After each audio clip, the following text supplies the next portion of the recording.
All right, let's get things started here. I'm gonna go ahead and get an audio check. Somebody in the live chat, let me know how was audio. Give me an audio update there. And how was the stream? How's the feed? Give me an update on the video. Let me know how I'm coming into you guys if the signal is good. I'm just checking in. Just got out of work, so I had to quickly set up. I wasn't gonna be able to get the live stream in anytime later tonight, so I had to get it in today after school. So, yeah, I kind of rushed it, but it's all good. We're here. All right, so sound is good. Hello, Arcelia. Thank you for tuning in. Glad to see you can make it today. And thank you for the sound check. How's the video feed? Is video good? Uh, you getting consistent playback? Uh, Hopefully we're all set here. Just waiting for everybody to kind of load in.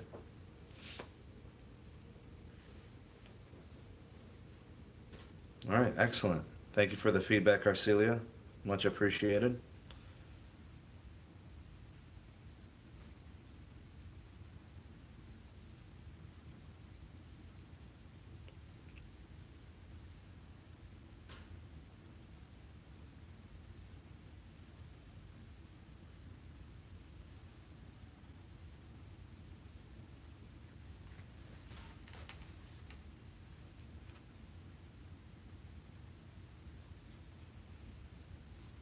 All right, if you guys see me looking away, that's just me looking at my tablet here, checking on the whatever's going on in the live chat. I'll be looking here, so don't be alarmed. Everything's fine. All right, so we're waiting for everybody to kind of pile in here. We've got 4 in the live chat right now. Go ahead and say the formal hellos. I would like to welcome all of you, so the formal welcomes to you guys.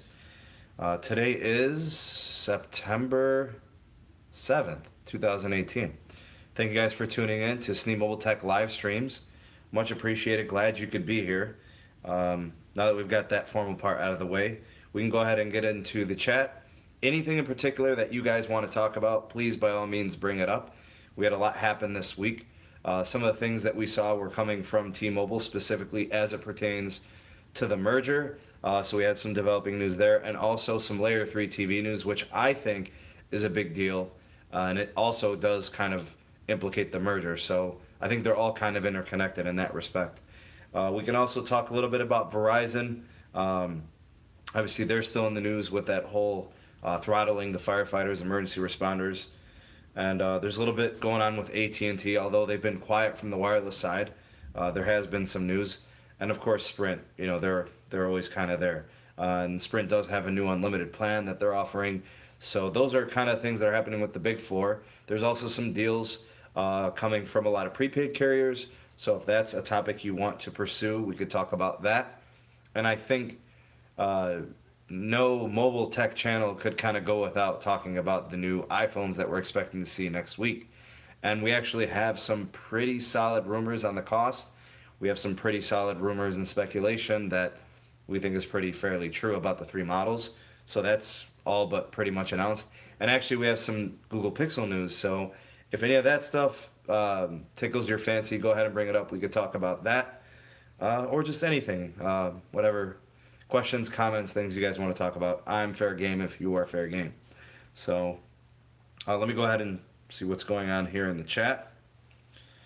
All right, so Arcelia, you are up first. We'll reward you for your loyalty, always being here. Glad you can make it today. All right. Sorry for the shaky video there, just last adjustment. All right, Arcelia says Layer 3 TV. Yes, indeed, that's a big deal. So I think with the Layer 3 TV announcement, what T-Mobile was doing was letting the FCC know that, you know, what their plans are going to be with Layer 3 TV.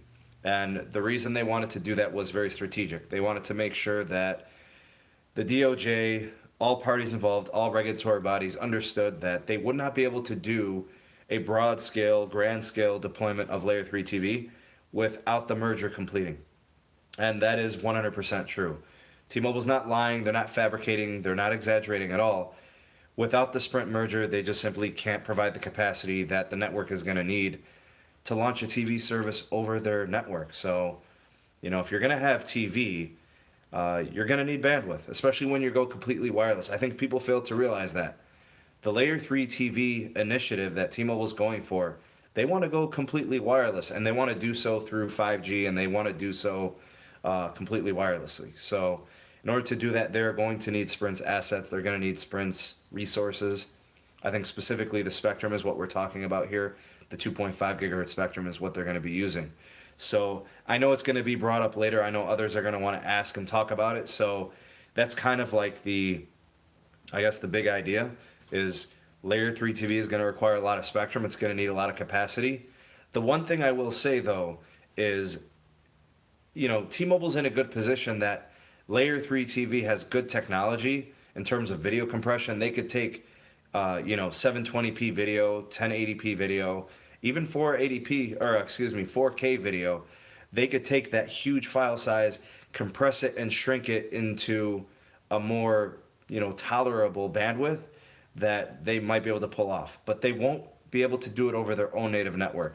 There's simply not enough spectrum. The resources simply are not there. They're going to need more, and that's where Sprint comes into play. So until the merger goes through, until it's approved, and the network becomes integrated, and Sprint's assets are actually utilized correctly, T-Mobile's not going to really be able to offer Layer 3 TV on a grand scale. They may be able to offer it in certain markets. They may be able to offer Layer 3 TV to a certain body of customers in certain places. They will not be able to deploy Layer 3 TV on a grand scale. They simply cannot offer it that magnitude. The scale's too big. So that's kind of where we're at with, Layer 3 TV. But it is big news in that we now know the details and we kind of know the timing. So we could see a soft launch of Layer 3 TV this year. That's what we're expecting. That's what T-Mobile has said. It's going to be limited, obviously, to certain places, certain markets that could provide the capacity for customers to have that service. But we're not going to see it on a grand scale. And actually, we probably won't see Layer 3 TV on a national grand scale, serving millions of people, probably not until 2020, 2021. And that's going to be when we actually see the full-scale deployment of what Sprint has to offer in the merger for T-Mobile. So that's kind of our expectation. That's what we think. We'll just have to wait and see, and that's kind of the waiting game. I think when T-Mobile decided to state this and who they stated it to, I think it helps their chances with the merger going through. Again, everything is proceeding pretty well for the merger. Nothing has really slowed it down. We haven't seen much resistance. T-Mobile seems to be in pretty good shape. They feel very positive about the merger. I don't see anything getting in the way in terms of a formal, body of groups of organizations that are resisting it. Again, there's some consumer groups that don't want the merger to happen, but that still in and of itself is not enough to derail it completely. I'm probably saying that the merger is still on, all due respects to people that object to that. There hasn't been anything substantial that has slowed it down, and I don't think it's going to happen in the future. So if all goes according to plan, T-Mobile will have the merger complete sometime in 2019, April, Mayish, maybe July, the latest, I'd say. So by the summer, we'll know for sure. And then we could start probably getting into the network integration part, where T-Mobile is going to expand and start utilizing the assets. And believe me, T-Mobile is going to want to integrate itself with Sprint very, very quickly, because they've got a lot of plans from home internet and also, the wireless side and the Layer 3 TV side. So that's kind of the quick and dirty version of what exactly happened with the Layer 3 TV deal. I'm very optimistic about Layer 3 TV. Even their soft launch this year, it should be a pretty good launch. I just unfortunately think it's going to be at a very small scale, and not many people are going to be able to get the service through T-Mobile. It's going to be very limited. Regionally, locally, not too many customers will have it because T-Mobile's network simply can't provide the capacity. I mean, think about it, right? Like, you're going to take 4K video or even 1080p video, and you're going to provide that TV service completely wirelessly over their network. That's going to take bandwidth. And, everybody watches TV at the same time. It's not like, these 500 customers are going to be watching TV at 3 p.m. and then they take turns. And then at 5 p.m., these 500 customers will be watching TV. People getting home from work 5, 6, 7 o'clock, they start watching TV. So everybody's watching TV between the hours of like 7, 8 o'clock in the PM, up to about 10 or 11 PM. So they know that, and they know their network would probably crash from any type of TV service during that time. Without the capacity, they simply cannot do it. It would be completely interrupted viewing. The resolution would be compromised. The calling network would be compromised. The data network would be compromised. It'd be a bad situation. So Sprint really, really, really is the key cog in even the Layer 3 TV launch. So that's kind of what T-Mobile is saying in terms of, hey, we need Sprint for what we want to do in business in the future. And again, I'm rooting for T-Mobile to succeed with Layer 3 TV. I've rooted for Sprint in the past to succeed as a standalone company. I don't like the idea of losing a competitor, losing a player in the game. But I hate home ISPs so much to the point where I'm kind of rooting for the merger to happen with respect to them becoming a legitimate player in the home internet service and, TV. So that's kind of where I'm at with that and where I kind of perceive it. So that's kind of the quick and dirty version of that. DJ Gamer is in the house. Landon, glad you could be here, man. Thanks for stopping by and tuning in. Let's see here.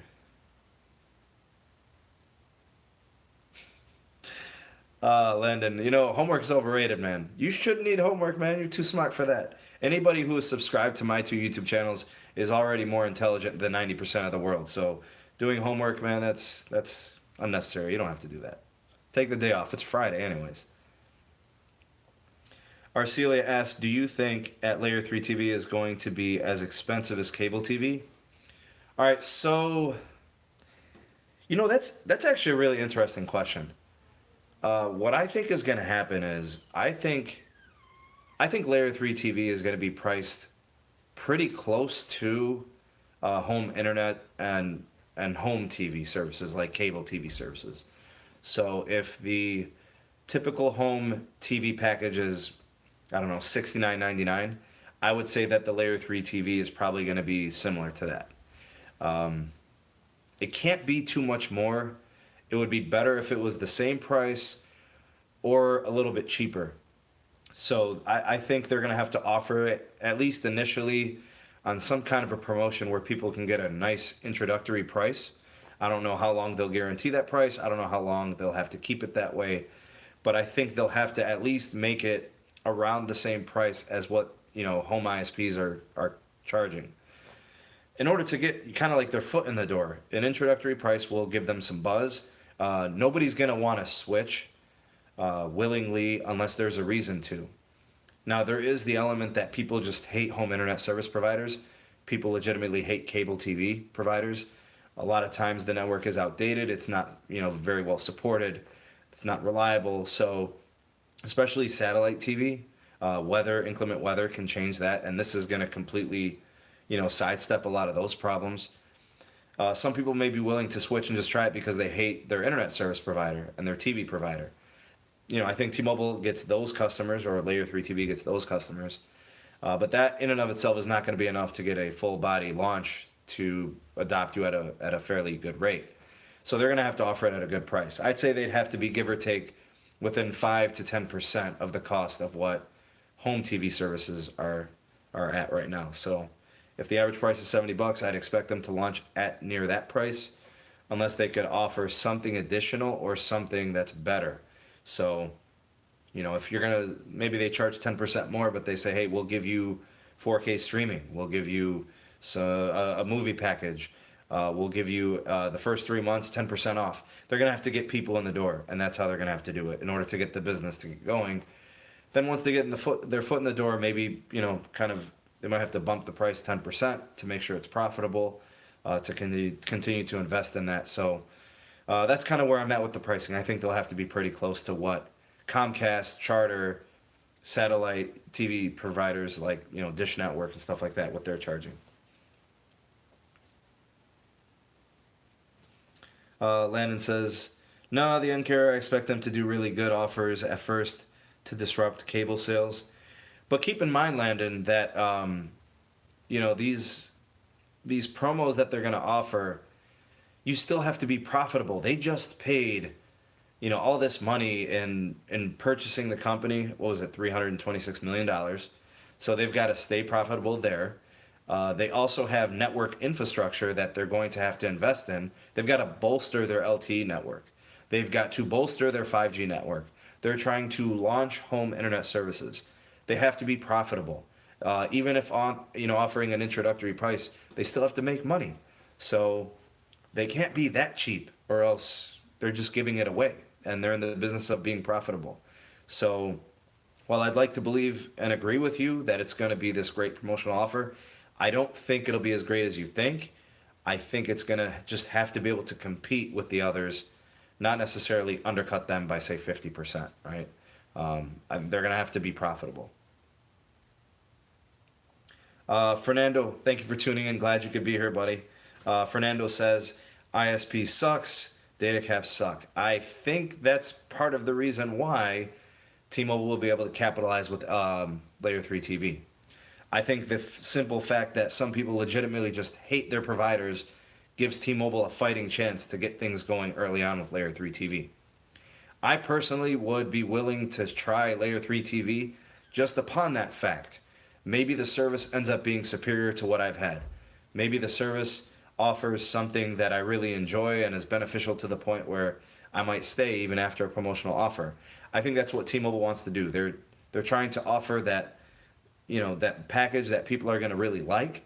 And I think they're also going to key in on this team of experts, this customer service approach. It's no coincidence that the customer service initiative that's been going on for the last year, and they're really highlighting this year with the Uncarrier event just a few weeks ago, that's coinciding with the Layer 3 TV thing. So, like I said, I think this is all kind of coming together. These are pieces to a puzzle. We've got the Uncarrier about the customer service. John Legere is completely just dogging the internet service provider and the TV providers. He's talking 5G. You've got the Sprint merger. All this is going on, and I think all of it is kind of woven together. It's really simply about timing and when all of this just kind of becomes final. And I think all of it finalizes with the merger, which we expect to see next year, middle 2019. M. Keller, thank you for tuning in, buddy. Glad you could be here. Thanks for popping into the live chat. Good to see you as always. So Arcelia asks, in terms of T-Mobile's home internet provisions, what's that going to be like? It's going to be fixed 5G residential. It's going to be exactly what what Verizon's going to be doing with 5G. So there's basically going to be kind of like a center point somewhere near wherever you have your service. So let's say at your apartment, or let's say at your home, relatively close to your home, relatively close to your apartment, there's going to be a main box. And that main box is going to be the center point that is going to be broadcasting your 5G signal. And that 5G signal is going to, hopefully, I guess theoretically, be able to reach all the points in a certain area to provide service. And that 5G signal is going to be strong.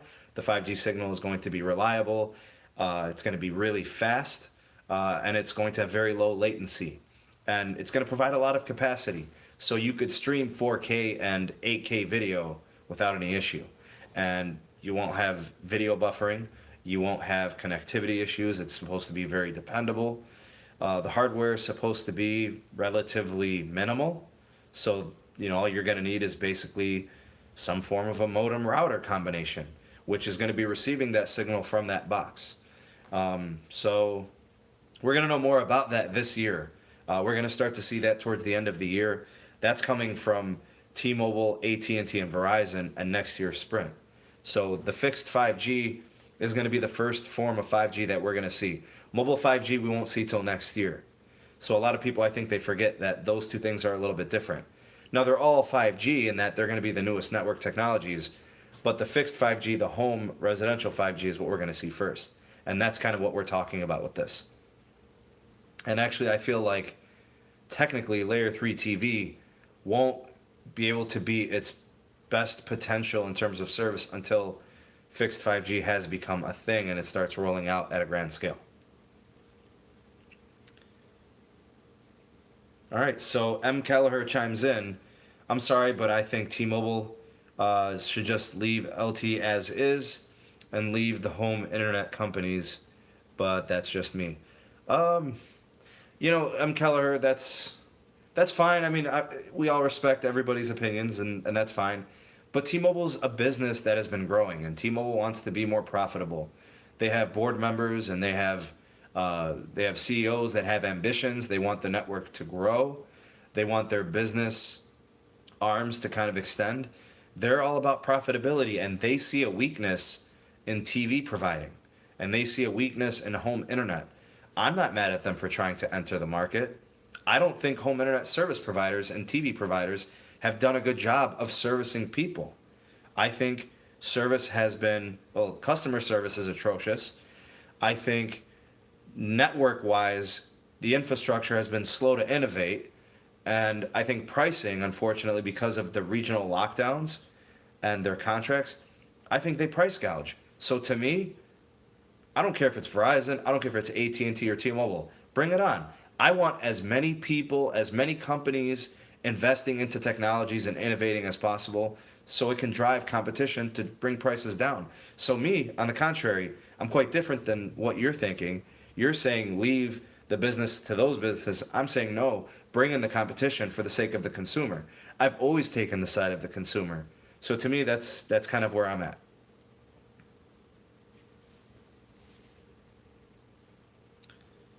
M. Keller says the home internet companies are pretty freaking cheap already. My friend has AT&T home internet and only pays $40 per month. So that's a good example of somebody who's paying $40 a month. What I would want to know is, what are they getting for speed? Do they have other options? Because when you have more options, it forces value. So maybe they could, if there was more competition, AT&T would charge them the $40 a month, but give them double the speed. Which, if you have double the speed, you could do more with your entertainment. So I know, M. Kelleher, you're not big on resolution, but people have, 4K Quad HD, 8K video capability on some of their devices. They want to be able to utilize those capabilities. They can't do it with, 10 megabits per second, 20 megabits per second. They're going to need 100 megabits per second. In some cases, people are uploading large video files for work, and they have connections of 300 megs down, and they need gigabit speed. Well, if there's more competition, that innovation happens more quickly and gives people more value. So like I'm saying, maybe your friend's plan would be even better if there is more competition and more offers to them. And yeah, M. Color, sorry, I had to do the live stream a little bit early today. I won't be able to do it later in the evening, so hopefully, people are able to get in and at least say hello, or maybe rewatch the stream if they miss it. But that's the way it had to be today. So, and actually, I think next week it's going to be the same. So if you plan on tuning in for the live stream next week, moving forward, it's probably going to have to be between like 4:15, and possibly 6 o'clock in the evening. This seems to be the best thing for my schedule. So I know the live stream has changed times since the summer. I think we're going to be rolling with about a 4:15 start, and we'll go to about 6 p.m. So unfortunately, I have to get up early for work on Saturday morning, so I'm just unable to do the live streams in the evening.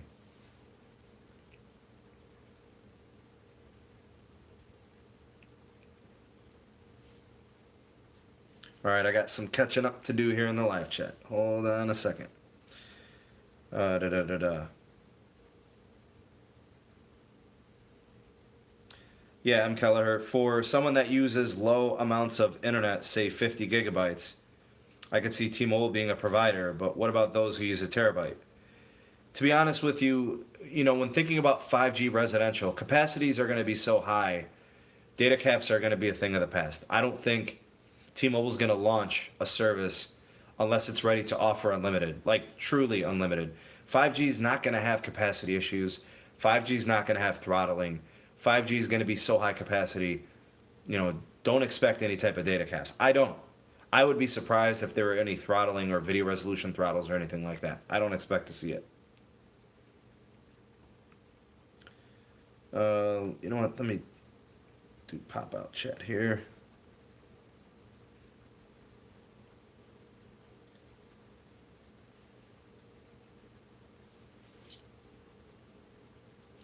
M. Keller says, I don't think T-Mobile can hold up to mobile TV streaming. You're right. As of right now, they cannot. But in the future, it's a very viable option. As soon as 5G residential comes out, as soon as it's ready, they'll be fine. They could definitely support it. Let's see here. Arcelia, I think you mean throttling issues with T-Mobile? Um, in terms of wireless or 5G? I'm not really sure what you mean by that.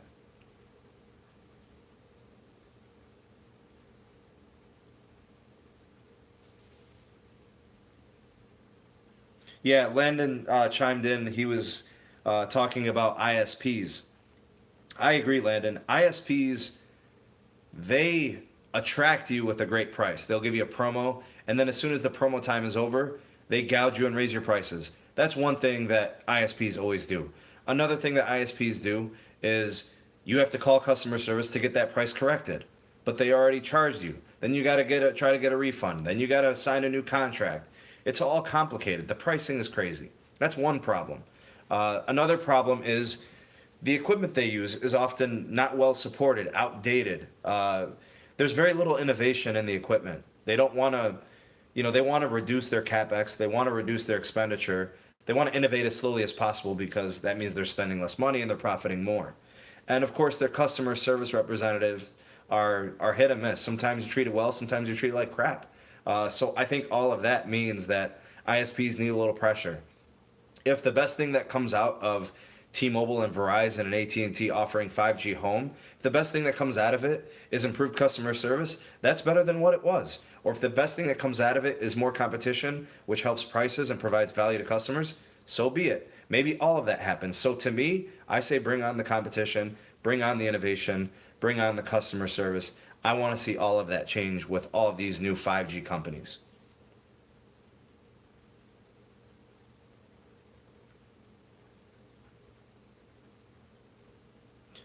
Yeah, M. Kelleher, having a mobile hotspot is essentially what they're doing. The main node is outside, who knows, maybe 500 feet from your house, maybe 1,500 feet away from your house. That's essentially what they're doing. That would be the hotspot, and that would be the signal that's being sent to your particular router or your modem. That's basically how that's going to work.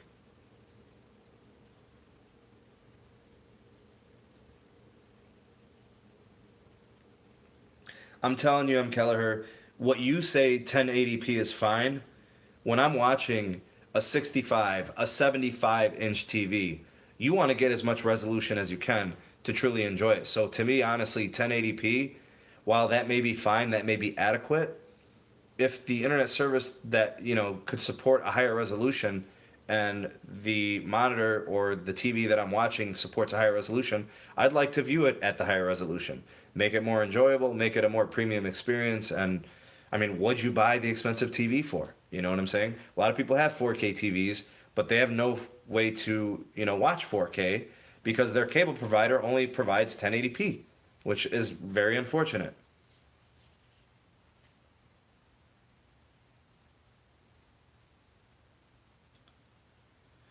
Yeah, so Arcelia, I don't think there's going to be any type or any form of throttling in terms of 5G. I think all companies are going to understand when you switch to a technology like 5G, you're addressing three issues. The first issue is capacity. Boom, that's a non-issue with 5G if it's done right. Right? You've got the bandwidth, you've got the speeds. So then the second thing there is the speeds, right? And then the third thing is the latency. The connectivity is instantaneous. I mean, we're talking, less than 10 milliseconds for connectivity, which is great. The best thing I've seen for mobile when it comes to latency is like 30 to 40 milliseconds. So this is going to be just that much faster to connect. So with all of that coming with 5G, throttling is going to be a non-issue. It's going to be non-existent. Why would you throttle a connection that's completely capable of providing service to hundreds of connections simultaneously with amazing blazing speeds? M. Keller, I agree. I think T-Mobile is going to be a much better company than Spectrum. Spectrum as a whole, I mean, pretty much every person I know that has Spectrum speaks negatively about their experience. Customer service is poor. They price gouge, especially when they have regional sections. locked down and they have no competition. They're unfair, they're unreasonable, customer service is horrible. I've definitely seen that quite a bit.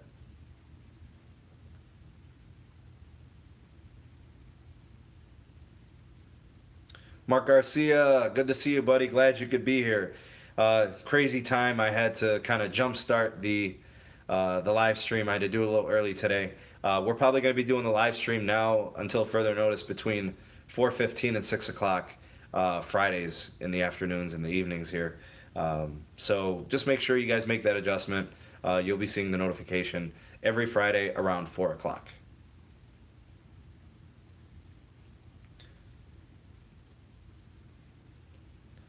Yeah, I mean, M. Keller, that's 100% true. I mean, it's cheaper to have your own modem router combo. But of course, to show you how ISPs don't like to push that, they want to make money. So they tell you, oh, you need our mesh system, you need our top of the line router, this is dual band, blah, blah, blah. Like they try to get the most out of people. Like instead of telling them, hey, we offer these services, but if you want to get your own, you can. They try not to do that. They're trying to upsell. Um, that's what they do. And I agree. If I was an internet service provider, I would be trying to optimize by profits. But it's important that as consumers, we push the service providers to innovate, to improve, to treat us better, to value our loyalty, to value our business. You know what I'm saying? So just sticking with the status quo is the worst thing that could happen for customers. We can't really approach it like we don't need more providers. We do want and need more providers, always. Landon says if you have multiple people on your house connection, 20 megs isn't enough, and worse if they use HD and 4K. To be honest with you, Landon, that statement is 100% true. I couldn't agree with you more. Um, if you are streaming TV at full HD or 4K or whatever, and then you've got a couple connected smartphones, maybe a connected iPad, maybe a connected laptop or a Chromebook, 30 megs per second isn't going to be enough. 50 megs per second may be cutting it close. I would say for 100 megs per second, that would cover a family of devices. You need at least 100 megs. I mean, because you're going to be streaming high quality video, that in and of itself takes tons of bandwidth. And if you have multiple TV streams going on at once, then, I mean, that essentially doubles the bandwidth. And then maybe somebody's sending large files for work. Maybe somebody is gaming. Like people take for granted, like gaming needs low latency and gaming needs high bandwidth. So like, unless you're connected hardwire, maybe you game on a laptop and you go completely wireless. You're going to want a fast, reliable, quick connection, and 20 megs ain't going to get it done. It's just the needs of most families is going to exceed 50 to 100 megabits per second.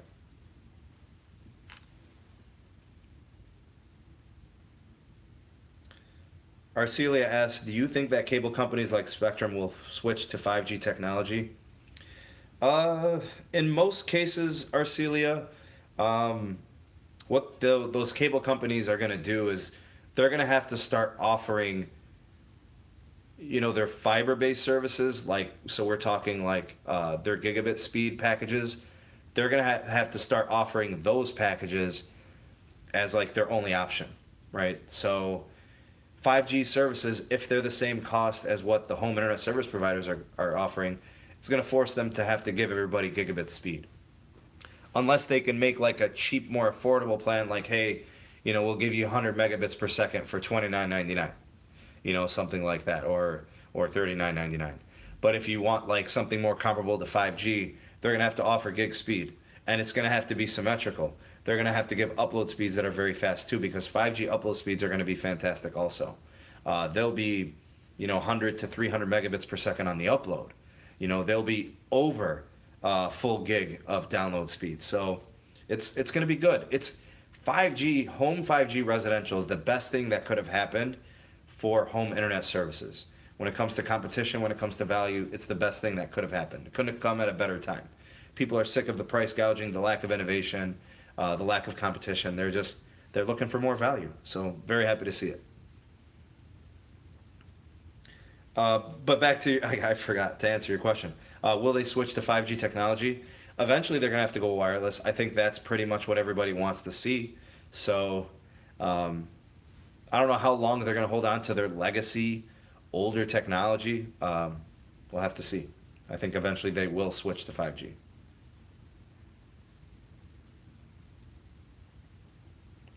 Yeah, Mark.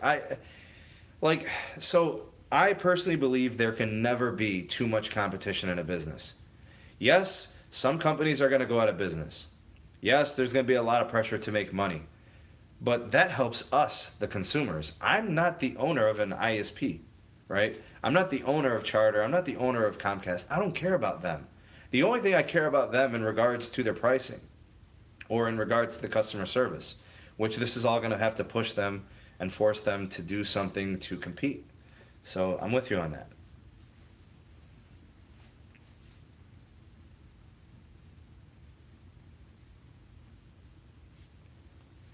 Uh, Landon, it would be interesting to see what exactly happens with the service providers that are using old legacy hardware, the Comcast, the Charters.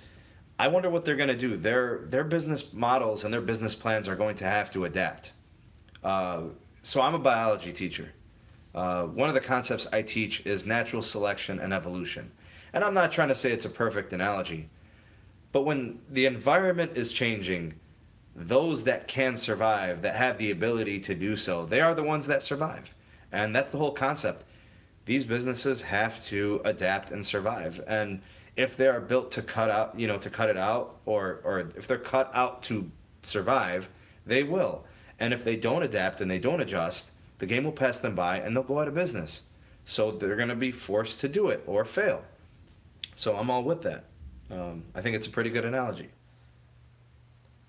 Dank Hank, what up, boy?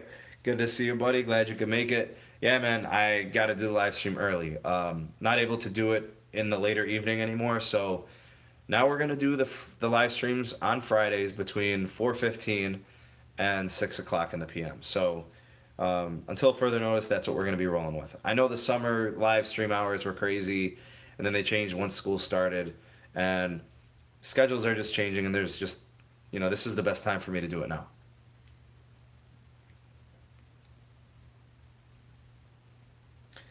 Arcelia says, how do you think they would be able to offer fiber internet in terms of cable companies?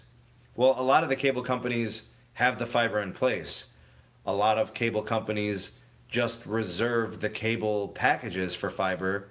So like gigabit speed, they reserve that as their most expensive bundle. So they're going to be offering that really, really expensive bundle, forced to compete with whatever the 5G service prices are going to be. I think that's something that some people aren't really considering. Like right now, people think whoever's going to be making mobile 5G or whoever's going to be making home residential 5G, they have to compete with cable.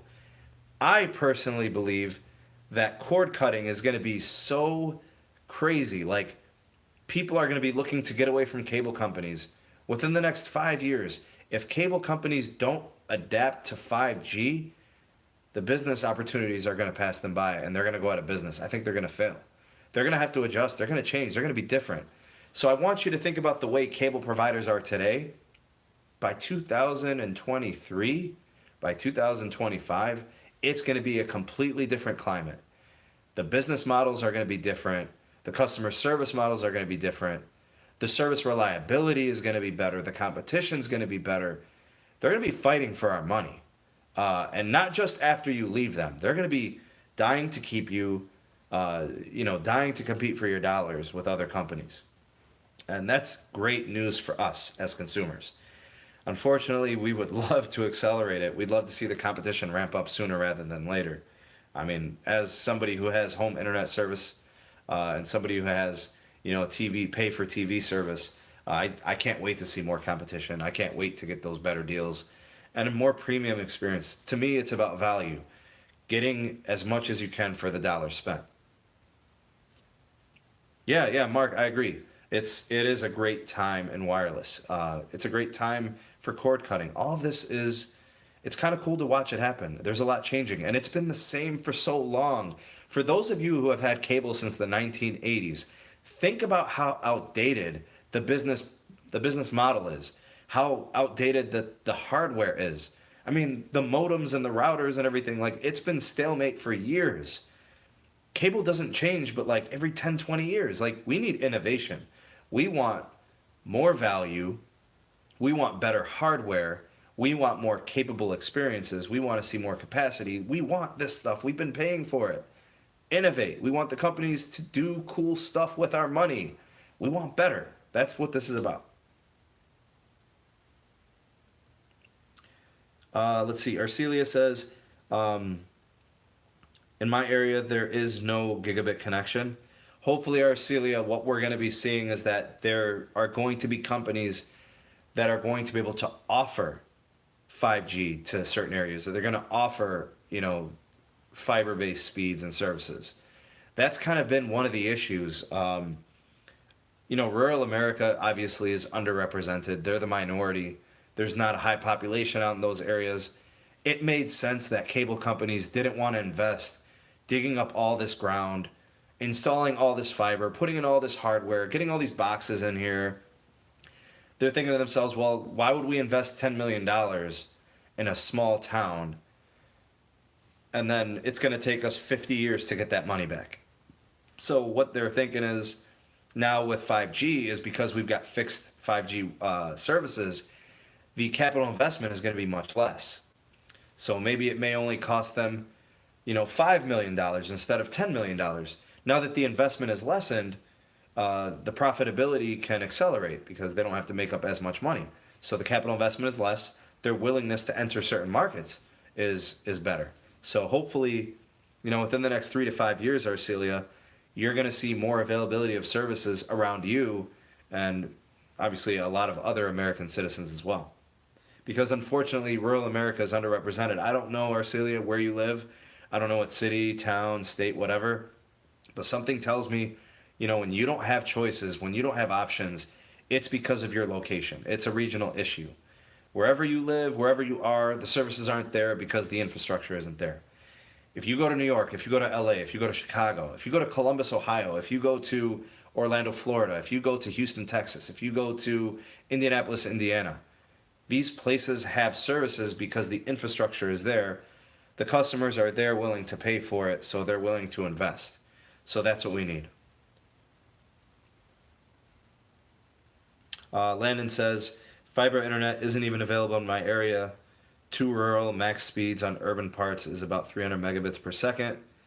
Is enough. 20,000 people. So it's servicing a lot of people. I mean, 20,000 is nothing to sneeze at. That's a city, right? That's a town. Wait a minute, hold on. So Arcelia, you're in Los Angeles, California, and you don't have fast internet available to you? Or is it you don't have gigabit speed available to you? I thought LA had gigabit speed availability from a couple companies. Correct me if I'm wrong, anybody out there that knows. I'll have to check into that, but the last I checked, there were a couple companies out there offering some fast service.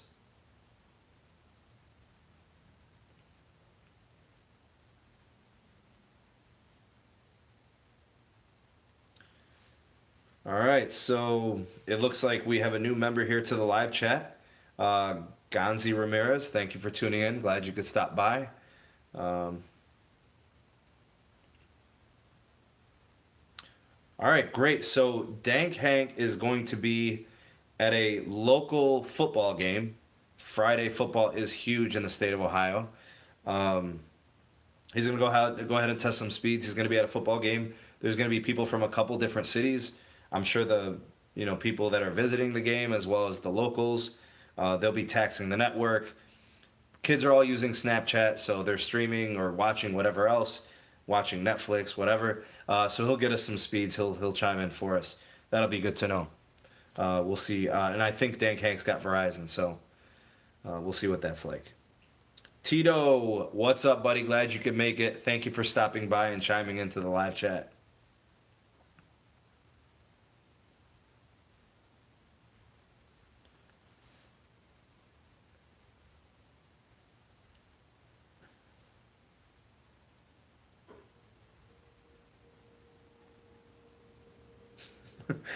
Joel, what's up, buddy? Glad you could make it, man. Thanks for stopping by. No, you're not late. Um, you're watching some Nicki Minaj. Actually, you're not late. So the problem actually with today's live stream is I've officially bumped up the Friday live stream to a 4:15 start time on Fridays, and we're gonna go till about 6 o'clock. So that'll be the new time. Schedules have kind of changed, in the family. So I've got to go ahead and bump it up. Sorry if it causes a little trouble for some of you guys. Hopefully you can still chime in and you guys can stop by, visit, and watch. And of course, if you're unable to join us for the live stream live, then just watch it after.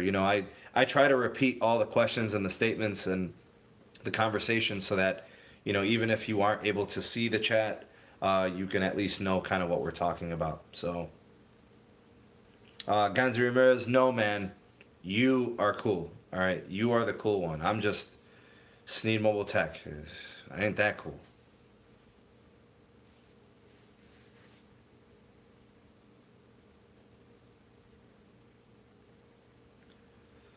All right, Dank Hank says, have you talked about our stadium? Oh, okay, yeah. So, Dank Hank brings up a good point.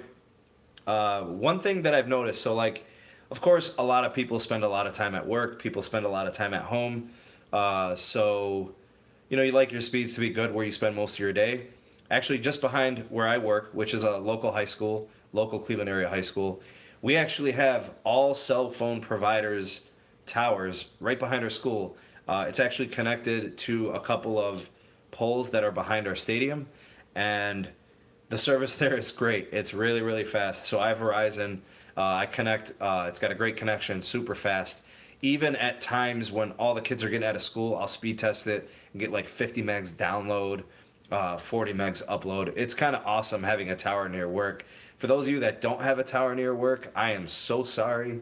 That kind of sucks because when you're at a place for 8 hours, it's kind of nice having fast enough internet to kind of do whatever you want to do or do what you got to do. So, unfortunately, at my workplace in the school building, T-Mobile's actually pretty good. Their service is good there.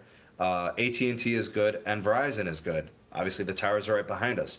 But for some reason, Sprint coverage, even with the tower within 1,000 feet of the building, the service is still like 3G. Can't even get LTE in the building. It doesn't penetrate. So hopefully Sprint gets an upgrade to that tower site pretty soon. Sooner the better, so people can get some decent service in there. And of course, our school Wi-Fi is heavily locked down and restricted, so it's hard for anybody to use any other devices on the school Wi-Fi.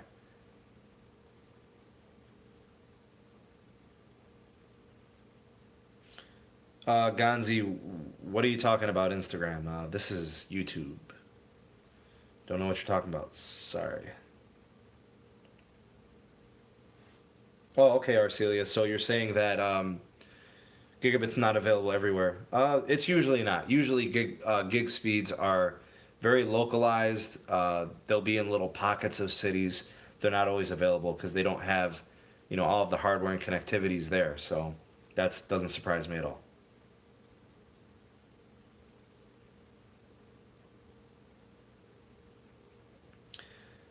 Yeah. You know what, Joel? It's really hard to figure out a time. This one is going to be working, for the time being. I just, what I had going on in the summer, my schedule was different than it is in the fall.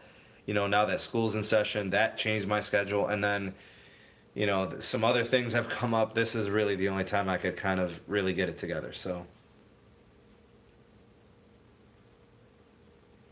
Mark, I'm not really sure what could be wrong with your computer connection to the live stream. Not sure. Hopefully that can kind of sort itself out.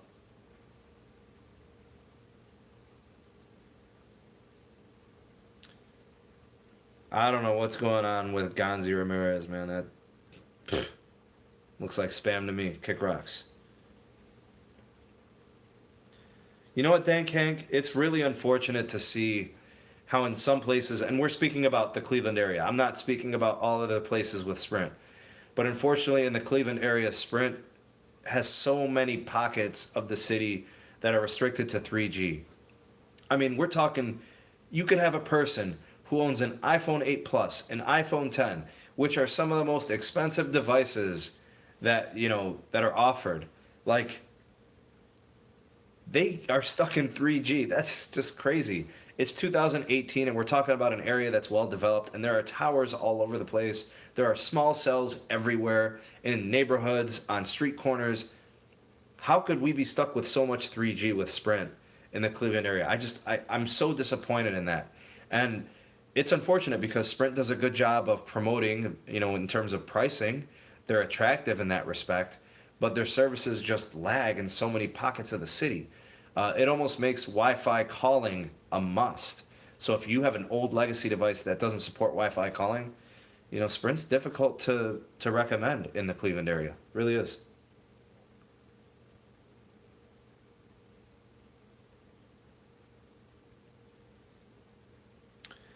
Joel asks, "What's Verizon's version of AT&T's NetBuddy?" Um, I don't know. What is? I don't know. They do have some hardware that does some similar things. I don't know if they have a direct, correlational type of offering. I'm not really sure.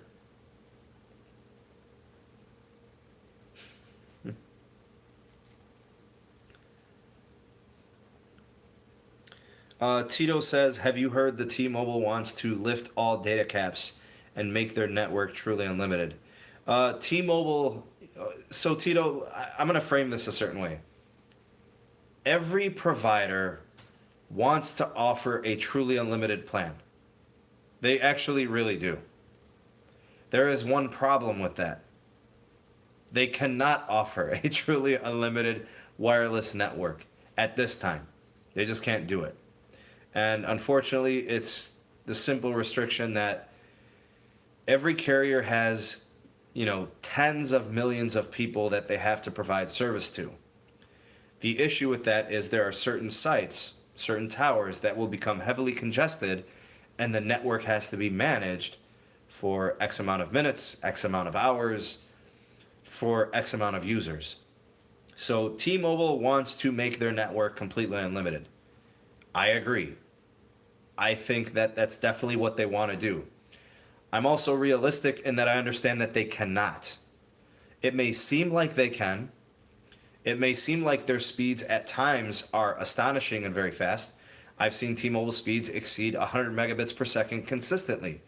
But as soon as you provide completely unlimited data with no restrictions, people change the way they use their devices.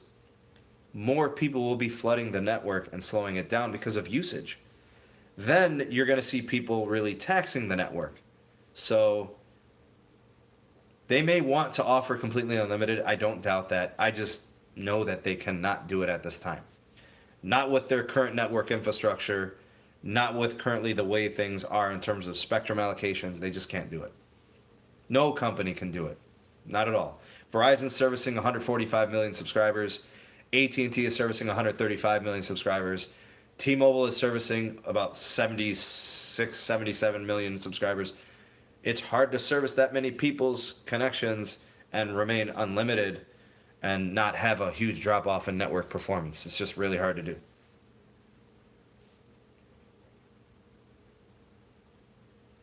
And see, Landon, for those of you DJ Gamer, he's telling you right there, in his region, T-Mobile struggles with capacity issues. That happens in a lot of places. Those are the areas that should be getting band 66 to help with that capacity, but T-Mobile can't add it fast enough. It takes time. So maybe in 5 years we could reassess this conversation and say, well, yeah, 5 years ago you said they weren't going to have it limited. Yeah, they can't have it right now, but 5 years from now, that's a lot could change. And 5G mobile could change, right? And that's kind of the idea, is that 5G is going to lift a lot of the throttling, a lot of the deprioritization, a lot of the data caps. All of that is kind of out of the window.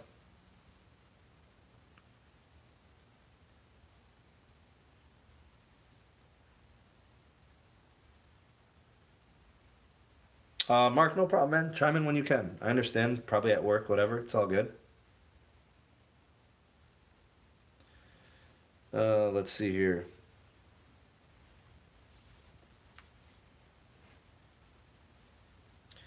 So Joel has chimed in. I've noticed the cap lift on other services, but now that I mention it, they hold the right to review your account for suspicious activity after 60 gigs. Wait a minute. So T-Mobile is reviewing any subscriber account if they use more than 60 gigs of data? Um, I don't like the sound of that. I don't see anything suspicious about using 60 gigabytes of data. I mean, isn't their soft cap 50 gigs? What are they reviewing? I don't understand that. That's horrible. Gonzi, I actually have two phones. Um, I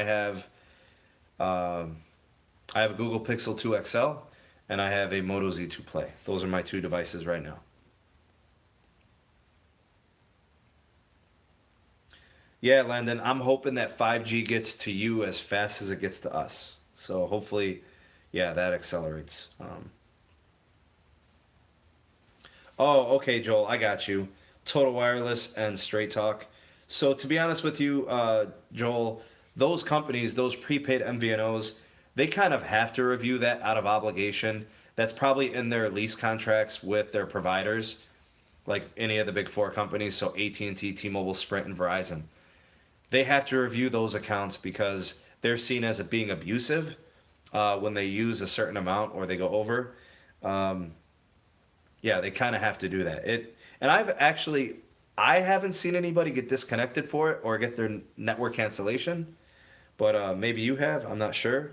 Those people, unfortunately, Joel, they may want to consider going postpaid as long as they can afford it. That would have to be a better option for them.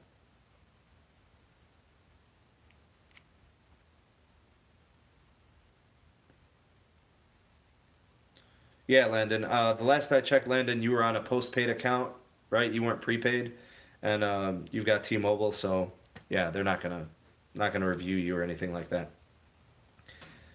Dank Hank says, I need help with my phone. Connection with calling is really poor quality. Every once in a while, my phone says it shuts off LTE calling.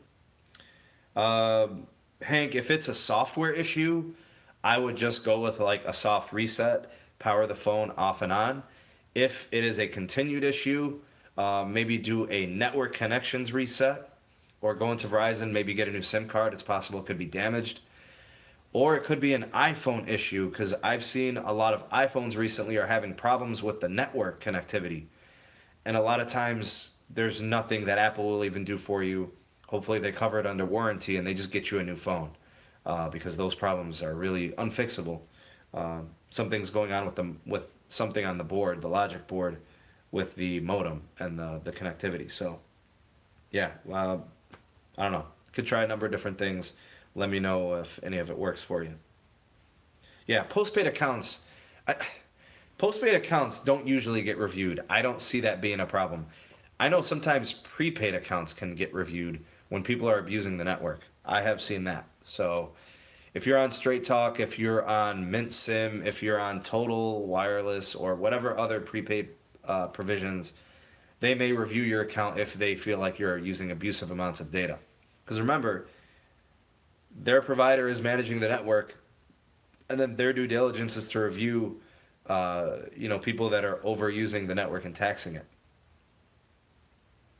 Yeah, Landon, I was saying the same thing. Call Apple; they'll support you, or just go into the Apple store. Thank Hank, you got an Apple store not too far from you, man. It's just a couple miles away. All right. So I don't have a sponsor for my videos yet. You never know. I might get it eventually. But we'll pretend like this is today's video sponsor, today's live stream sponsor. The sponsor is coconut water. Delicious.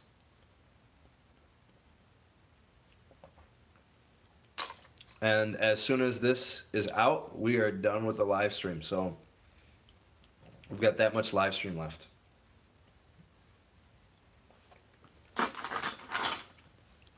Put it on some ice there. All right. Tito says, I agree 100%, but I heard supposedly that's what they want to do, and I agree at this point in time, no carrier can do it. Yeah, Tito, I know Verizon wants to go completely unlimited. AT&T wants to do it. T-Mobile wants to do it. Sprint wants to do it. They all want to do it. It's just not feasible at this moment in time, at this moment in the technology that they have. The networks just can't support it. Joel says I should have got the 40. The 40 ounce, then I'd be here all day, man. Who could drink 40 ounces of coconut water? You know what? I might be able to drink 40 ounces. Stuff is delicious. So good. But for you, Joel, I will take baby sips.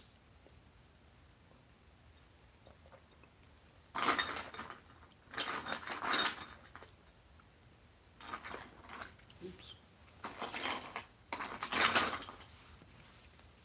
All right, let's see what's happening here. All right, so this week we got some videos. Let's see what we covered. We talked about the Sprint and T-Mobile merger. All right, so that was in there. We got some news from T-Mobile and what they want to do with Layer 3 TV. I know a lot of people are excited about that. I personally am super amped about Layer 3 TV.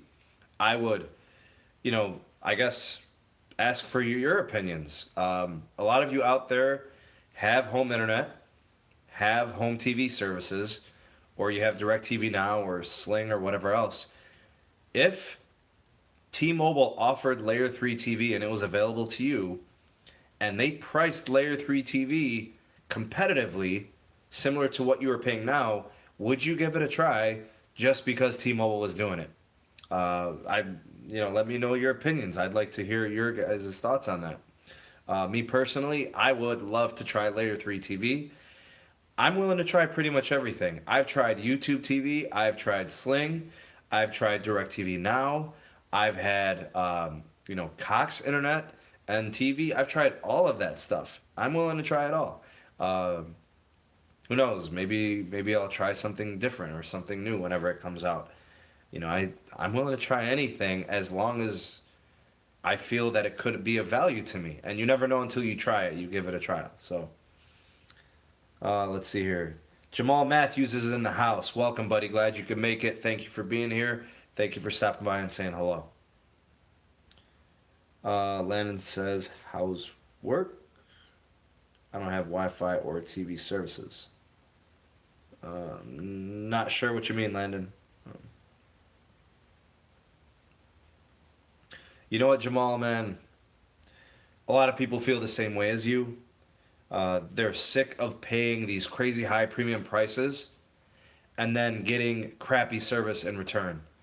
Bad customer care, prices are too high, package value isn't there, horrible connectivity, bad equipment, unreliable, faulty, old, unsupported. It's overall just home internet service providing has been bad for years. And it hasn't gotten better. Like, there's no sign of it improving until now. Now I think there's going to be some pressure on them.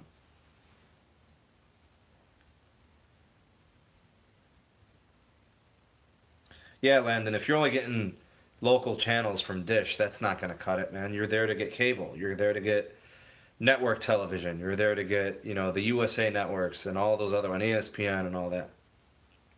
Steve Sanchez, what up? Glad you could be here, buddy. Thank you for tuning in. Thank you for saying hello. Thank you for stopping by.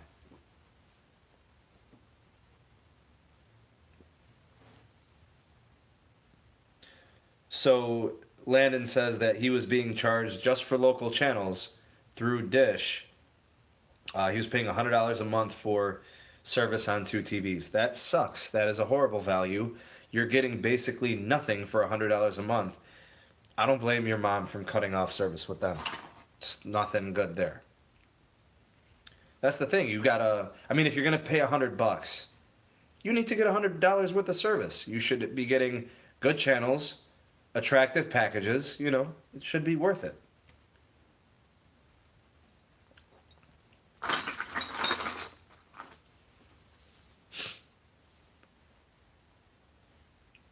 And that's another thing. Weekend programming is garbage. That's 100% true. So you guys didn't have DVR? You weren't able to get, recorded TV that you could watch later that was recorded during the week? That kind of sucks. Ooh, we got some hardware news. I actually really enjoy talking about leaks and renders and new phones that are rumored. So if you guys haven't caught on to that, I love it. I love the new iPhone talk. I love the Pixel talk, the Galaxies, stuff like that. I love it. So bring it up. Bring it up more frequently. Steve Sanchez says, did you hear that the Pixel phone leaks might be fake and not the real phone to be released by Google? All right, so for those of you out there that don't know what's been going on, all right, let me backtrack for the last couple of months. It's been pretty well received that the new Google Pixel 3 XL is going to be an ugly ass phone. It's going to have a bottom chin that is very noticeable and very substantial. Essentially, that's there because they have a front-firing speaker at the bottom. Now, because of that, you would think, okay, well, at the top, it should have a very minimal bezel, maybe a notch, so that they could put like the front-facing cameras, if there's one or more, maybe a face unlock technology, sensors or whatever, things like that. Well, the notch on the new Pixel 3 XL is going to be absolutely enormous.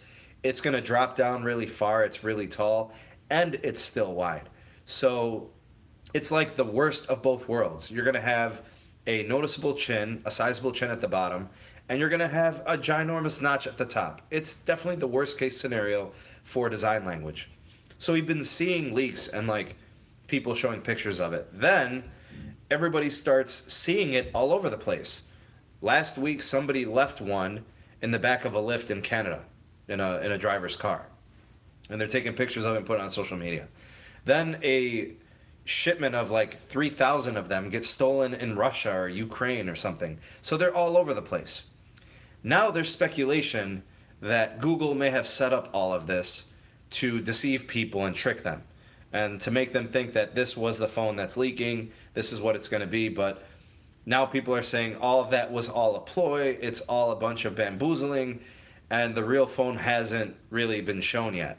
And the real one's not going to have a notch, and the real one's going to be beautiful and attractive. It's freaking ridiculous. And now there are YouTubers, creators, that are saying that Google is reaching out to them, and those creators made videos about how ugly the Google Pixel 3 XL is, the one with the big notch at the top and has that horrible design. And they want to use the content that they've created, the video clips of them pretty much just putting down the design, saying it's ugly and bashing it. They want to use that for their keynote on October 9th when they release the new phones. This is why people are questioning and saying it may appear that Google actually is not releasing the ugly version of the device with the huge notch at the top and the ugly chin at the bottom, and that they're going to launch something almost bezel-less and a lot more attractive. It doesn't make any sense. The leaks, I think, are the real phone. I mean, it's ugly, it makes sense. The pixels have never been attractive. Why would they all of a sudden be beautiful bezel-less designs like, say, for example, the Galaxies? Galaxies have been using the Infinity display and that design language for 2 years. LG is the provider of the displays for Google. Google invested billions of dollars into that technology. They're not up to speed with Samsung. I don't believe there is a better looking phone coming out and we've been tricked. I think it is the ugly big notch display screen version of the 3XL. That's what it's going to be. I know there's a lot of rumors. A lot of YouTubers are saying they're being contacted by Google. Google wants to use those clips and all of that for the keynote. Whatever. I don't know what they want the clips for. I don't know what part of the clips they want. The fact of the matter is, as of right now, it's an ugly-ass phone. That's what they're going to be launching, I believe. I would be surprised if they were going to this great of an extent to leak hundreds and hundreds and maybe thousands of phones all over the world trying to set up some kind of trickery. I don't get it. It's petty. It makes no sense. Google's an enormous company that really doesn't even care that much about its phones. Just wants people running their apps and seeing their advertisements and having their browser. I just don't get why they would do this. But I mean, I'm not saying it's out of the realm of possibility. I'm just saying it's very, very unlikely that we're going to see a pretty phone based on all the ugly phones we've seen from them that we think are the 3XL. So that's kind of where I'm at. So I've heard the story. That's kind of what's going on with it. It's kind of complicated and kind of annoying. It's just so weird and stupid. I don't know.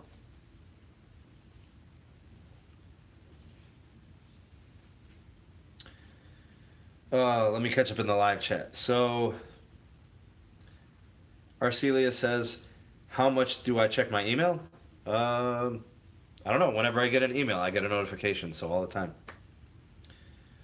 Uh, Landon says everyone is talking about the notch on the Pixel. They hate it. Yeah, it's ugly. It's very exaggerated, and it's a poor design choice. I hate notches. The only notch I've been able to tolerate up to this point is probably the Essential phone. That notch is basically a pimple at the top of the screen just for the front facing camera. Job well done by Essential. Actually, I feel like now thinking back about the Essential phone, that phone is like 2 years ahead in design. What a great design based on all these new ugly phones with these ginormous notches. Essential did it right. Like, bravo. I know Essential's going out of business and they're not making phones anymore. Whatever. We need to give them credit for the design of the Essential phone. It was truly ahead of its time. And now we can say that hindsight's 2020.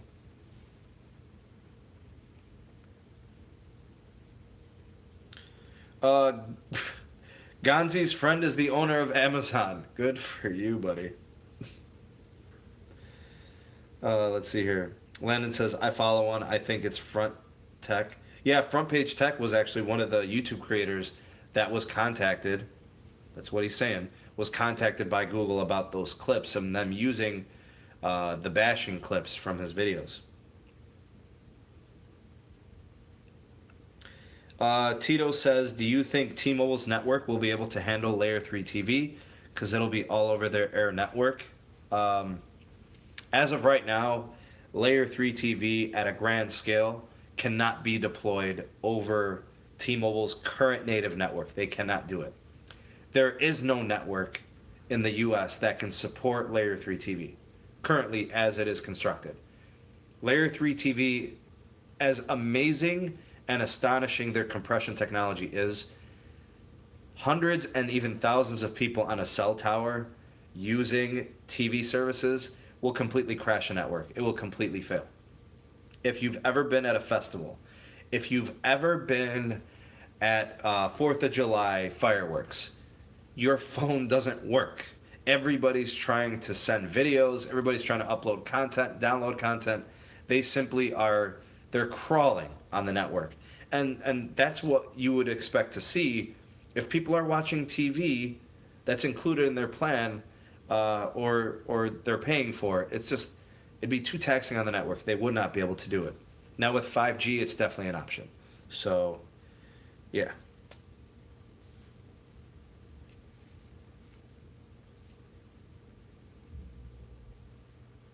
Yeah, Mark. Mark Garcia says, no reason for trying to fool people like that. How stupid.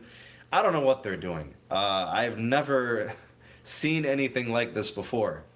Like, take Apple, for instance. Apple tries to hide their devices. Apple tries to prevent leaks.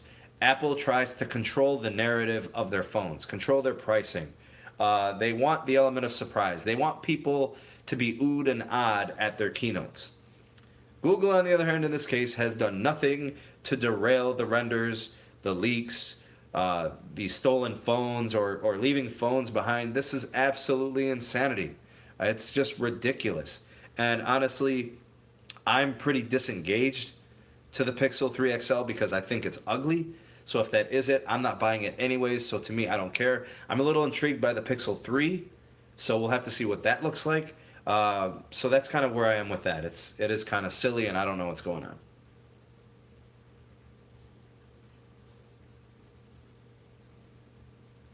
Arcelia asked, do you have an Android box? No, Arcelia, I don't have an Android box. Although I'd like to give the hardware a try. I hear some people really, really like it. All right, guys, don't pick on Gonzi. It's all right. It's all right. Gonzi's just having a good time, I guess. No more pranks.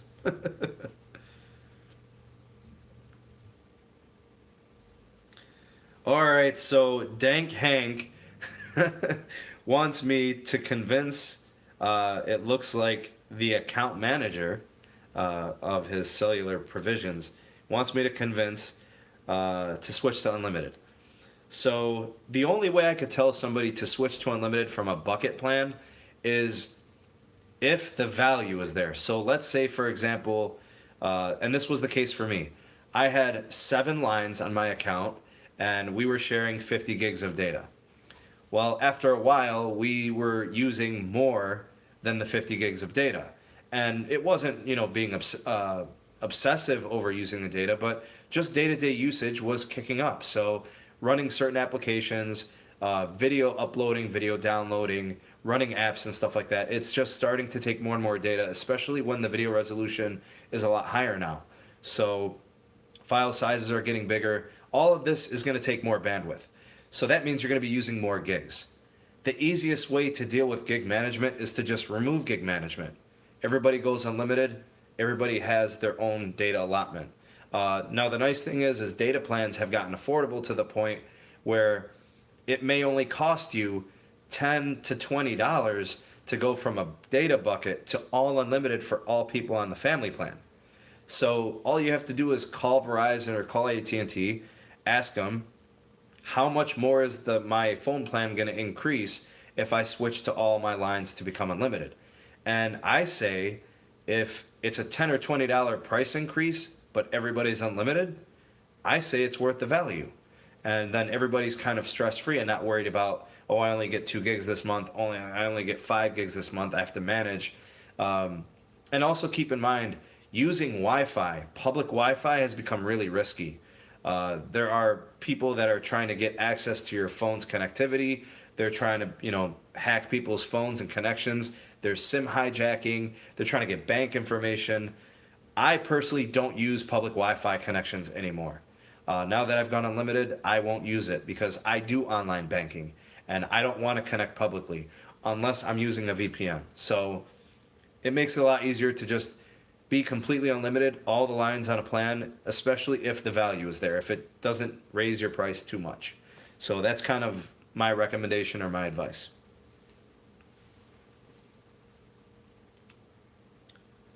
All right, let's see here.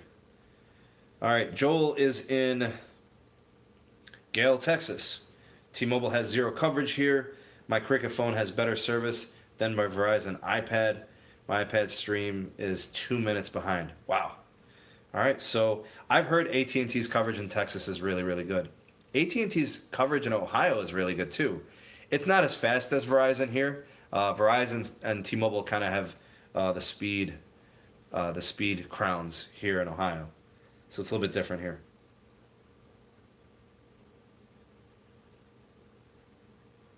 You know what, Landon? That is so true. I remember when I used to have a data cap on all of our lines and it was I don't know, I think we started 25 gigs between 5 lines. And then we got my sister a phone and it was an iPhone, so we added her, so it was 6. And then we added another line, so we had 7. You can't, in today's day and age, unless you're always on Wi-Fi and it's a secure Wi-Fi connection like home, it's really, really hard not to use 5 to 10 gigabytes of data for the typical user. Now, if you're a light user and you're mostly Wi-Fi, yeah, you could pull off less than 5 gigs. I mean, when I was always on Wi-Fi and I wasn't using all of my services the way I am today, I used to use 2 gigs a month. Data buckets make sense for that type of usage. But if you're using Snapchat, if you're using Facebook, if you're uploading videos, if you're sending videos to family through WhatsApp, and you're using YouTube and you're watching the Sneed Mobile Tech live stream, watching it on 720p resolution, you need more data. And that's just what it is in 2018. Our data demands have increased. And that's why 5G is important. We've got to increase our capacity. We've got to make our network stronger. We don't want to be slowed down. We don't want resolution being compromised. We want to continue to see our networks innovate and become more capable. And we still want our value. I mean, we're paying the money. We should demand it.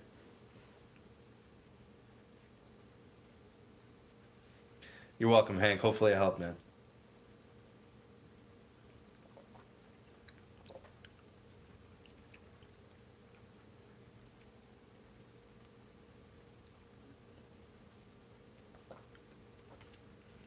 Coconut water, the bomb. And remember, once I'm done with this coconut water, live stream is through. So we're about halfway done here. I am kind of thirsty, so We're about an hour and 21 minutes in. I'm going to try to give you guys another good solid 10 to 20 minutes. We'll see how it goes. As long as the chat is live and there's a lot of action there, I'll continue to hang with you guys. But hopefully we'll get this thing ended in about 15-20 minutes.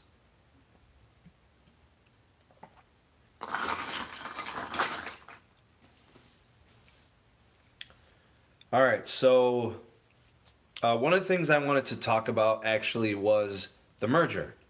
The one thing I wanted to ask you guys, and you can give me the feedback there in the live chat, where do you guys stand in terms of your perception of the merger completing? I know not a lot has been happening recently, but we had last week, there were some carriers and other consumer groups that were speaking against the merger. They had presented their filings and their petitions for the merger to the DOJ. So they made that official.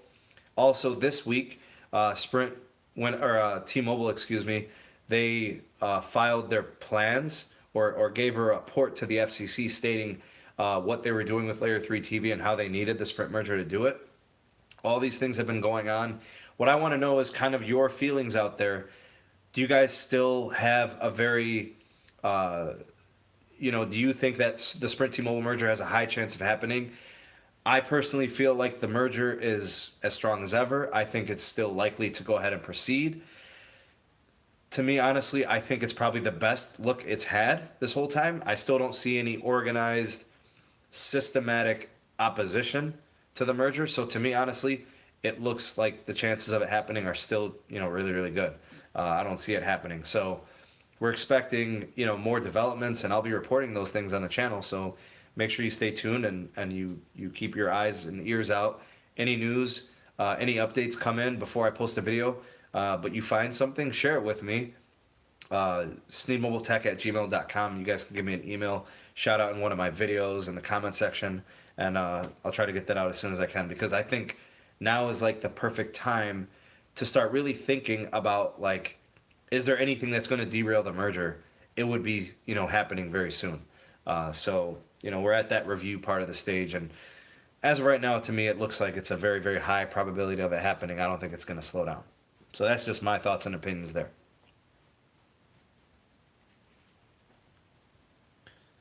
Let's see here. Arcelia, do I like IPTV? Yeah, I like IPTV.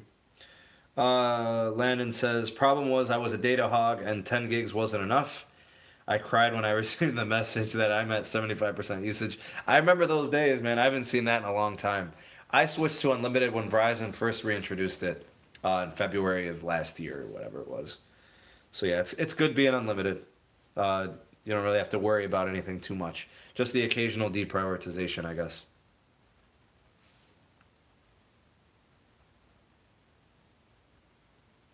All right, Joel, so you're against the merger. Now, I'm against the merger too. I really don't like the idea of mergers, period. I think it's an easy way. Excuse me. I think it's the easy way out for Sprint. I think their poor management decisions, their poor business decisions have led to their demise. And instead of kind of, going through, all the things to make their businesses better, they're just trying to cop out, the easy way out, which is get bought out by a bigger fish and try to reap some financial benefit and cut off your losses,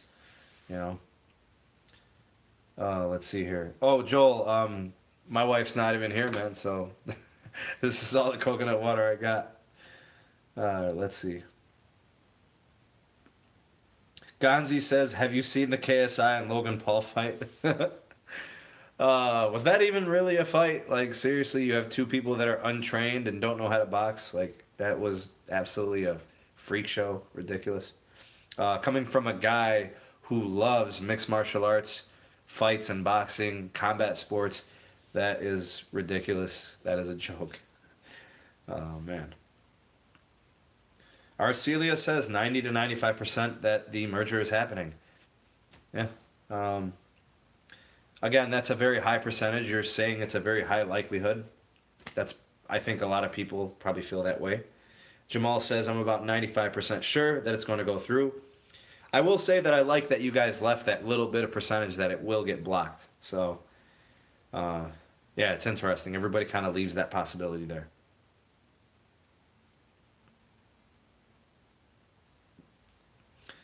For those of you that don't know, I grew up in in a small city right outside of Cleveland, where Logan Paul also went to school. He went to the same high school I graduated from. But I don't really care. Ridiculous. That stupid controversy in Japan. Stupid. Let's see here. Mark Garcia says it will go through, but I bet they will give up something. And that vulture that started Boost is waiting to swoop in.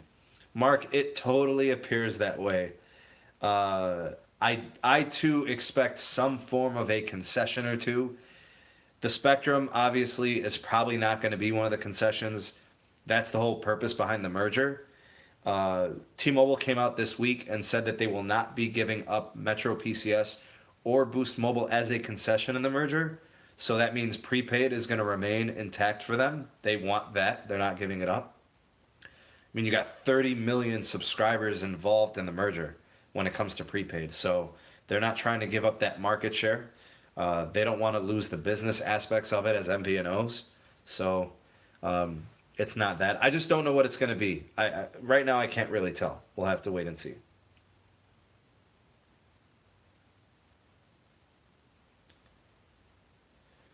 Ooh, Landon does karate. So I'm not really too big on karate because karate doesn't always translate well to, you know, say for example MMA. I'm a big MMA fan. There have probably been a handful of fighters in the UFC and just MMA promotions in general. Uh, there's only been a handful of guys that have been able to utilize karate in actual MMA fighting. So I've never been too big on karate. I can name a couple of guys that were successful, like for example Lyoto Machida, who uses a lot of his karate base in his mixed martial art.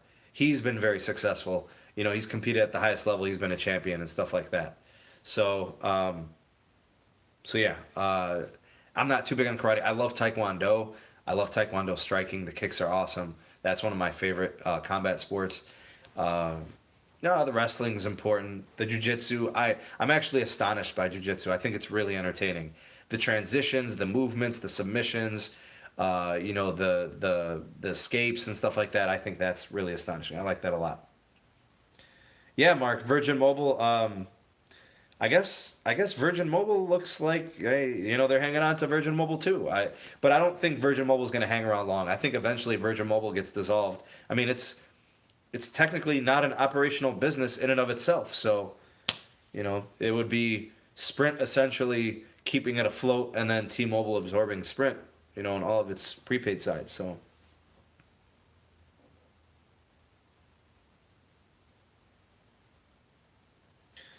oh, Mark Garcia, you're a big MMA fan, man. I love MMA. But the problem is I didn't get into MMA until recently. Like, I probably started watching fights like all the UFC and Bellator cards and stuff like that, probably like on like the last decade. So I started watching when it was like Chuck Liddell and Tito Ortiz and John Bones Jones was a young fighter.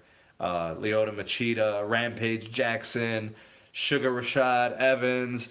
A lot of these guys are washed up or they're older or they've left the promotions and they're doing something else. Like I remember when Kane was a prospect. I remember when Andrei Arlovsky was a young champion. Like all these guys, 10 years in MMA is a lot. Like these guys age very quickly and there's a lot of damage. Women's MMA is a big deal now. Like I really enjoy watching what competitive women's fights like at the 125-pound weight division, at 135-pound weight division, which you've got Misha Tate, Ronda Rousey, Chris Cyborg. She's at the bigger weights. MMA's come a long way, man. It's really is a fun sport for those of you that can stomach it. Some people can't get over the whole fighting thing, but it is a great sport to watch. And of course, it's applicable. Everybody understands fighting. It's humans, right? We know what fighting is and what it's like. Yeah, I agree, Landon. Karate's more like self-defense, which is very useful, obviously, in fighting.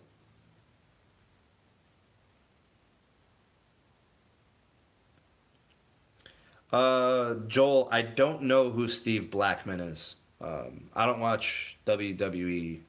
I used to when I was a kid. I don't even know. Is The Rock still in WWE? Stone Cold Steve Austin, Shawn Michaels, those guys. That's my era.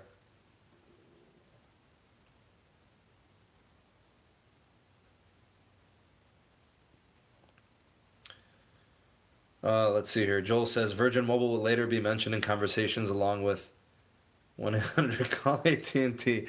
Oh, come on, man. That's cold blooded. All right.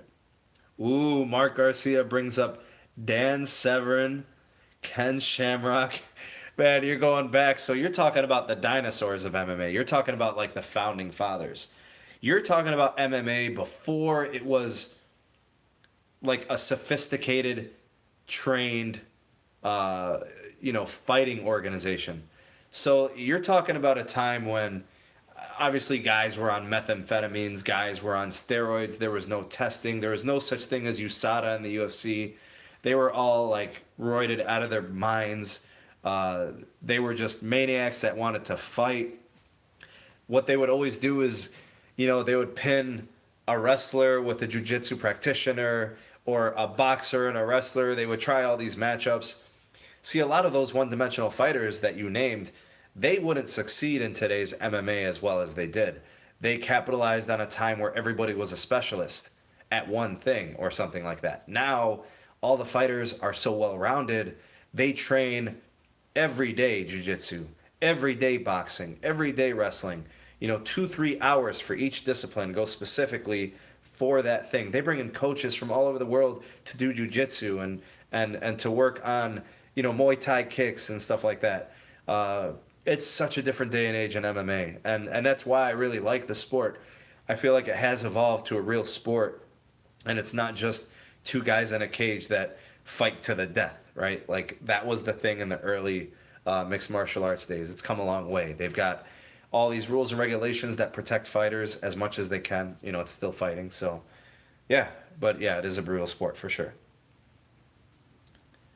Yeah, actually. So, Joel, you're saying that Ken had a brother in MMA too. His name is Frank Shamrock.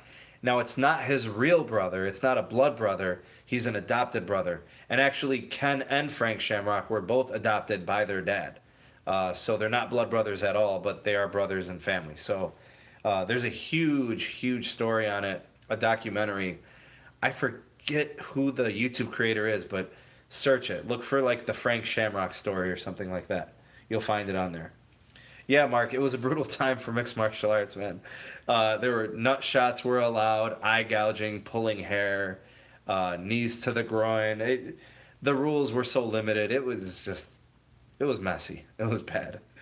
It wouldn't be that way today. It's just wouldn't happen. The sport wouldn't have gotten popularized if it was still like that.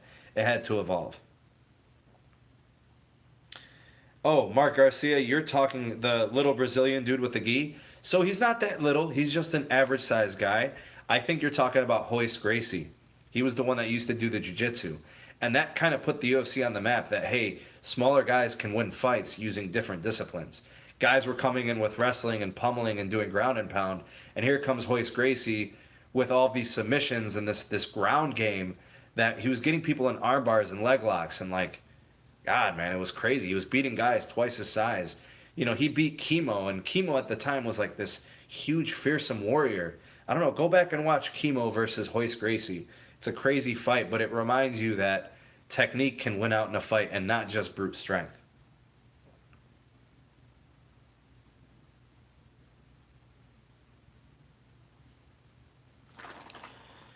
All right, let's see what we got for time. The time is 5:50. I got like just a few minutes for you guys. So anything you want to mention, anything you want to ask about, anything you want to talk about, let's go ahead and get it in the next few minutes. Getting low on the coconut water.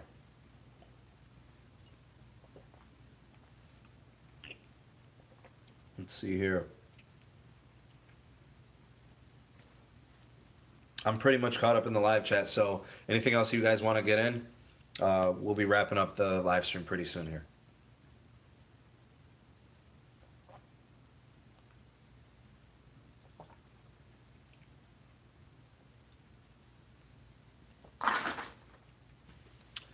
Let's see here. Joel says, "Tell us something we don't know about you." Man, what is possible that I haven't talked about? I play softball, men's underhand slow pitch softball. I play in a couple leagues a year. I don't know. Maybe I haven't mentioned that. Let's see what else. Maybe I haven't mentioned. Um, I really enjoy lifting weights. I love spending time at the gym. I'm into fitness and nutrition. I don't know. Maybe that's something I haven't mentioned before. I'm a workaholic. I think you guys probably got that impression though, so I don't have to remind you. Let's see here. Mark Garcia says, "Grab another bottle of coconut water and stay." Ah, man, I'm gonna have to like coin that term and put it on a T-shirt. All credits to you, Mark. If I end up making that T-shirt, 10% to my manager.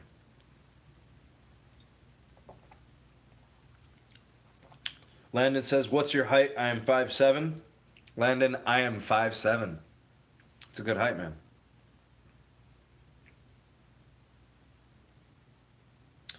Joel says, "Do you meal prep?" Not really. Um, the problem with meal prepping is you end up eating the same thing like 2, 3 days in a row. And I'm a man of diversity. I love eating different foods all the time. So meal prepping is just not my thing. Unless you make like 3 or 4 different things on Sunday and then you just, swap it out day to day. But then the food's getting old and the quality and the flavor starts degrading, and meal prepping is just not my thing. I'd rather have everything ready to make daily. I don't mind taking 30 minutes out of my day to make a good meal. Or, my wife, she's fantastic. She makes me all types of great meals. Anything I want, pretty much, she's more than willing to do for me. She loves cooking. She's really, really good at cooking, too.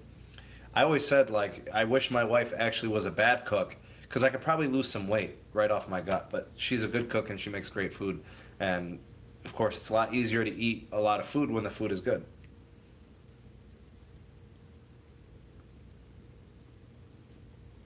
You know what, Mark? The wife and the kid don't really have to take a back seat much. They are, of course, my priority, but what I try to do is everything involved with the channel, I try to do when they're not home. So that way I know I'm not taking time away from them to do anything for the YouTube channel or the Patreon page or any of that stuff. So I try to separate that stuff. So that's, I feel, is the best way for me to get that job done. I'm never going to sacrifice being a good dad or being a good husband. I want to be, obviously those things are so important to me. So yeah, I know, Mark. I know you're kidding, but that's you're right in that it is an important thing. Like, you can't overlook that.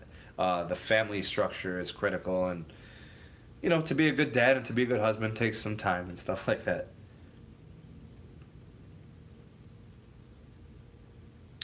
You know what, Joel? I can see why meal prep is so important for you, man. Being in a truck, like, you're on the road, you can't stop every 10 miles to get something healthy, and sometimes there is nothing healthy on the road. You're eating out of bags like chips and junk food, and everything has sugar and stuff. I think you're probably right about the meal prepping. For you, there's no other way for you to eat healthy, for sure.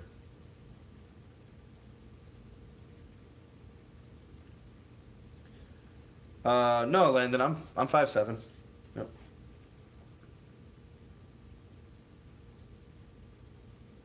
All right, Dan Kang, take it easy, bro. See you later, man. Thank you for doing those speed tests for me. Share them with me. Send them to sneedmobiletech@gmail.com. Cool. Let's see here. Landon, I've been married for 3.5 years. So, still in the honeymoon period.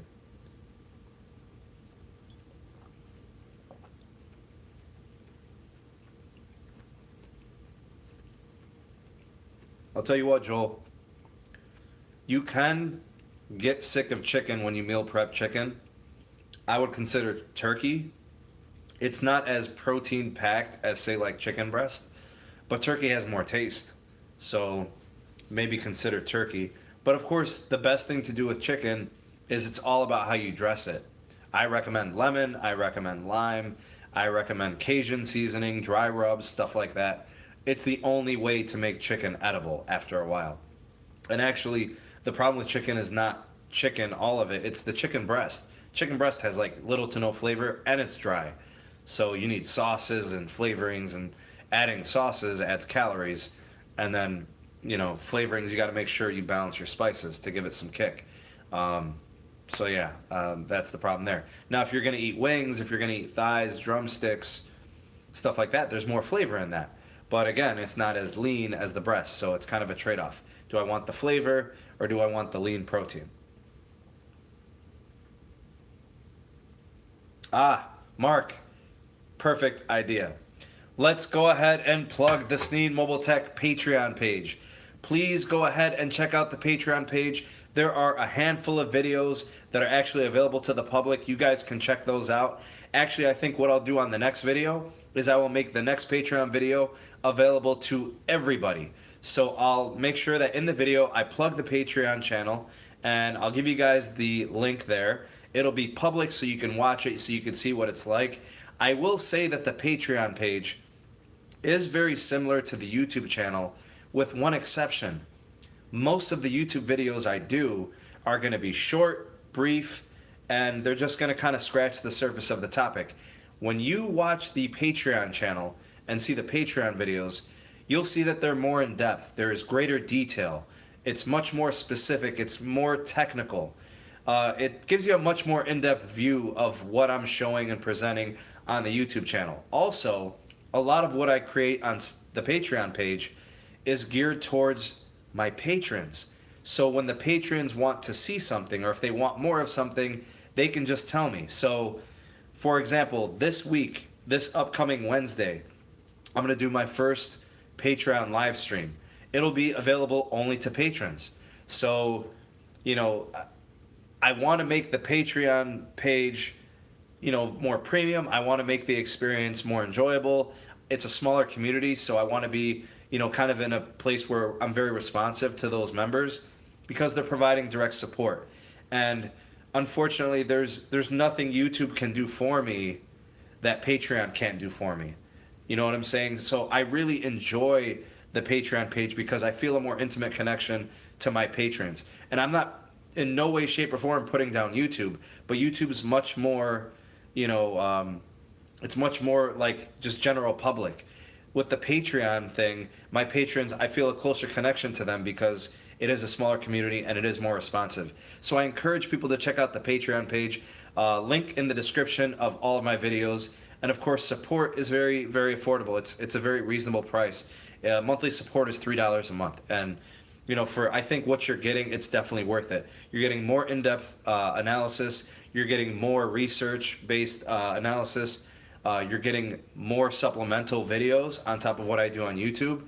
And of course, it's more responsive to my patrons. So I'll go ahead and shout out the Patreon channel. I'll also shout out my patrons, Mark Garcia, David Brown, Breon Bowser, who else is on there?